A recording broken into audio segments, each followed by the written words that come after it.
Tara, magluto tayo ng chicken adobo sa gata. Okay. Serve na natin yung ating chicken.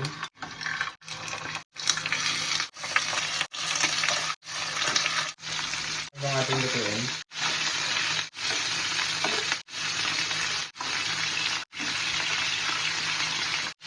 Lagyan na natin ang bay leaves, black pepper. Lagyan na natin yung ating toyo. Lagyan na rin natin yung ating vinegar. Lagyan natin ng brown sugar.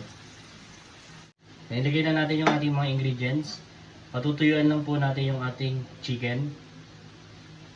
Pakapitin natin yung ating sauce sa ating chicken. Saka tayo magsusute ulit ng onion garlic.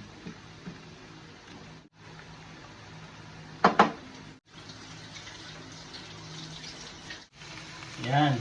Kumapit na yung ating sauce sa ating chicken. Pinatuyuan lang natin. Tapos, set aside muna natin yung ating chicken. Yan, kumapit na yun.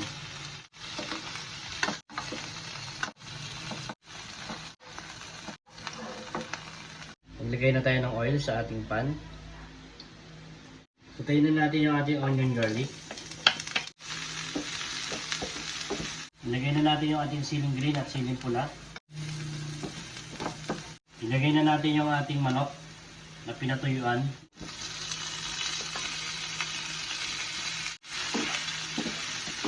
Ilagay na natin yung ating gata.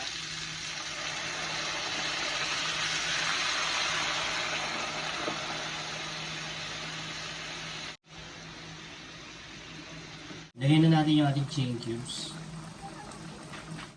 I-reduce lang natin yung ating sauce.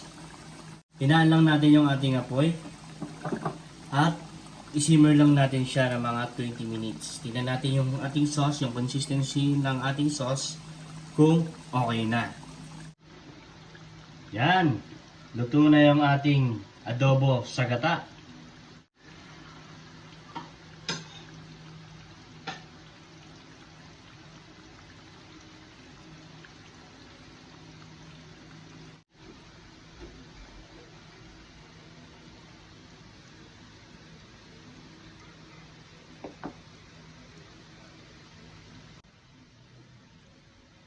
First bite.